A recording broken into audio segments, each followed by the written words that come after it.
से याद आया कि साहब उसकी बात कर रहे ठाकुर का कुआं।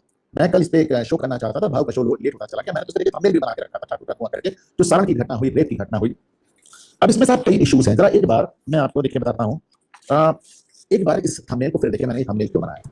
मैंने इस थंबनेल में वो जो कुआं था जिसमें वो लड़की डाली गई, पुलिस वाले, उसके परिवार के बैठ के रोते हुए लोग, और ऊपर मैंने 3 फोटो लगाए थे। सबसे पीछे मैंने लगाया था लालू यादव को। ये जंगल राज शुरुआत की थी लालू यादव ने। मैंने लगाया था नरेंद्र मोदी को, क्योंकि नरेंद्र मोदी के लिए कहा जाता है कि उन्होंने अम्बेडकरवादियों को बहुत ज्यादा छूट दे रखी है, क्योंकि इसमें जो अपराधी थे वो दलित दलित या महादलित थे। पासवान थे, मांझी थे, क्या थे, वो एक महादलित या दलित मान लें। और तीसरे मैंने मनोज झा जैसे लोगों की लगाई थी, जो ठाकुर का कुआं और ठाकुर का कुआं करके इन लोगों की हरकतों पे ऊपर एक तरह से ना जिसके ऊपर लीपापोती करते रहते हैं और हर तरह से उनको लोग को जस्टिफाई करते रहते हैं। मैंने इन तीनों को दोषी माना था। लेकिन 2-3 चीजें और भी सामने हैं, देखिए, और इसको बड़े खुले दिमाग से सुने और बहुत समझे इस बात को। दैनिक भास्कर रिपोर्ट करता है कि ये लड़की को इसी लड़के के साथ इसी गांव में एक छप्पर में पकड़ा गया था और इसकी मां ने इसको बहुत मारा पीटा था, एक 15 दिन पहले, 20 दिन पहले। लेकिन क्या, जैसे भास्कर रिपोर्ट कर रहा है कि लड़की का उससे पहले से अफेयर था, तो क्या अफेयर था तो क्या आपको हत्या करने का लाइसेंस मिल जाता है, रेप करने का लाइसेंस मिल जाता है? फिर एक बात आती है, साहब ये जो इलाका है वो एक क्षत्रिय बाहुल इलाका है, यहाँ पे लालू यादव आ जाते हैं। तो वहां पे एक गाँव में खुलेआम दिन के समय ठाकुरों के मोहल्ले में जाकर 4 दलित लोग खुलेआम रेप करते रहे, पूरा ठाकुरों का मोहल्ला देखता रहे, ये भी बात बहुत जल्दी कर दी। पर ऐसा तो नहीं हु किल जिसका वाली बात कि भाई किसी ने नहीं मारा तो क्या वो खुद मर गई, उसके शरीर पे चोट के भी निशान है, वो कुएं में भी गिरी। देखिए, एक सारा मामला ये है, 2 बातें इसको समझिए। पहली बात तो पुलिस हमेशा की तरह इसको जितना बुरी तरह इसको ट्रीट कर रही है, पुलिस को मुझे लगता है कि इनका एक अलग कोर्स होना चाहिए कि इस तरह के मामलों को कैसे ट्रीट करें। दूसरी बात, ब्यूरोक्रेसी की और पुलिस वालों की आदत होती है चीजों को छुपाना, इसीलिए ऐसे में पॉलिटिशियंस की जरूरत होती है।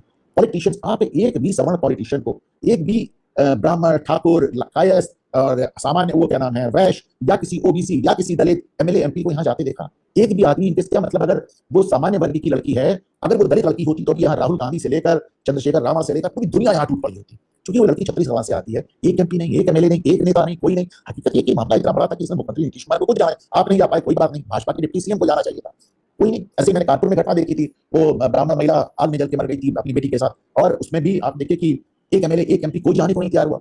तो जो इस तरह के तथाकथित जो सामान्य वर्ग है, जो कि आरक्षण की सीमा से बाहर है, उनके बच्चों के लिए, उनके घर वालों के लिए एक अजीब किस्म की निर्ममता नजर आती है आज की पॉलिटिकल क्लास में। आज जो पॉलिटिकल क्लास है वो उसी के साथ है जहां उसका वोट है, जहां उसका वोट नहीं है।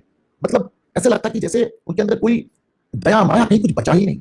सारा की घटना का सच जो होगा वो नाव की तरह और हाथरस की तरह बाहर आ ही जाएगा देश में। लेकिन क्या कोई वहां जाकर उस परिवार के साथ खड़ा होने को भी तैयार नहीं? ये बात अपने आप में बहुत दुखी करती है। एक बात और मैं आपसे कहना चाहता हूँ। अब मैं हमेशा, हम लोग बताते रहते हैं लव जिहाद, लव जिहाद, अभी मैं बात कर रहा था। आज के लिए एक नई बात होगी, भीम लस्ट। कि साहब अम्बेडकरवादी रोज की रोज सामान्य वर्ग की लड़कियों के पीछे पड़े हैं, रेप कर रहे हैं, धमकियां दे रहे हैं, शादी करने की बात कर रहे हैं। एक बात बताएं आप मुझे, चलिए सरकार जब वो करेगी करेगी करेगी, नहीं करेगी देखा जाएगा, लेकिन आप लोग क्या हाथ पे हाथ रख के बैठे रहेंगे?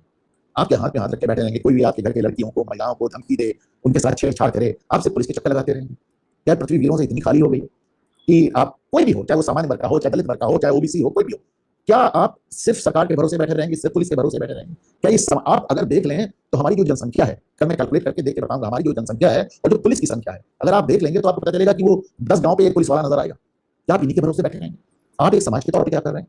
पहले किसी की हिम्मत थी कि गांव की बहू बेटी पे कोई आंख नहीं डाल सकता था, आज गांव के बीच में रेप होने की बात हो रही है और कोई बोलने को नहीं तैयार है। तो मतलब क्या एकदम हम नपुंसक हो चुके हैं एक समाज के तौर पे? कभी हम कहते हैं कि साहब हमारी बेटियों के साथ लज्जात हो रहा है, कभी हम कह रहे हैं कि हमारी बेटियों के साथ अम्बेडकरवादी ये काम कर रहे हैं, हमसे नपुंसक हैं, हमसे शिकायत कर रहे हैं, हमसे सोशल मीडिया पोस्ट कर रहे हैं, जिसका मन चाह रहा है हमारे घर की बहू बेटियों को बेइज्जत कर रहा है, धमकी दे रहा है, अश्लील बातें कर रहा है, रेप कर रहा है, छेड़छाड़ कर रहा है, और हमसे नपुंसक हो गए। और हम सोचते रहते हैं कि साहब वो मोदी क्यों नहीं आया, और वो राहुल गांधी क्यों नहीं आया, और वो फलाने क्यों नहीं आया, ढिकाने क्यों नहीं, हमने हाथ में एकदम चुनिया पहन रखी है। मैं बात इंसाफ की कर रहा हूँ।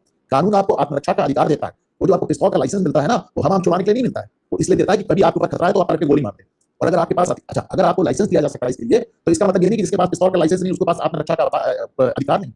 थोड़ा सा हम लोग भी तो आपस में जागें, थोड़ा सा एक समाज के तौर पे जागें, एक परिवार के तौर पे जागें, एक व्यक्तित्व के तौर पे जागें, मतलब पर्सन, सोसाइटी एंड एक जो कुछ भी है आपका, सब कुछ जानना चाहिए, सब कुछ आगे आना चाहिए। ये कैसे हो गया? हम इतने नपुंसक क्यों हो गए कि हमसे शिकायत कर रहे हैं? सिर्फ विक्टिमहुड है हमारे अंदर। हमारे साथ मुसलमानों ने गलत कर दिया तो हमारे साथ हमको मुसलमान मार के चले गए, तो हमारी शोभा यात्रा में पत्थरबाजी कर दी, हमारी लड़की को छेड़ दिया, लव जिहाद कर दिया, तो अम्बेडकरवादियों ने कर दिया, तो भीम आर्मी ने कर दिया, तो चंद्रशेखर रावत ने कर दिया। हम कब तक रोते रहेंगे और कब तक सरकार को और पुलिस समूह देखते रहेंगे? एक बार सोचकर देखिएगा, एक बार। और मैं बार बार इसको कह रहा हूँ, एकदम हवा की बात नहीं कर रहा हूँ। जाइए अपने जो लोकल, आप गांव में हो, कस्बे में हो, टाउन एरिया में हो, शहर में हो, जिले में हो, महानगर में हो, अपने इलाके के हिंदूवादी देखो, किसी जातिवादी संगठन से जुड़ने का कोई फायदा नहीं, कोई फायदा नहीं।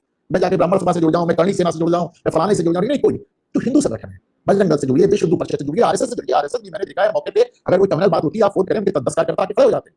तो आपको कहीं ना, आप अपने, और जहां कुछ नहीं हो वहां अपना संगठन खुद बनाइए। अपना मतलब अब ये देखने के मुझे बड़ा अपमानित महसूस होता है कि रोज हम रोते रहते हैं हमारी महिलाओं के साथ और हमारी लड़कियों के साथ ही हो रहा है। फिर कह रहा हूँ सारा का सामने आएगा, जैसे हाथरस में आया, जैसे उन्नाव में आया था, जैसे कठुआ में आया। लेकिन जो कुछ भी हुआ, एक गांव में हुआ कैसे, 4 लड़के आए और एक गांव में इतनी बड़ी घटना करके चले गए और हमने उनको जाने दिया। एक बात सोचिए।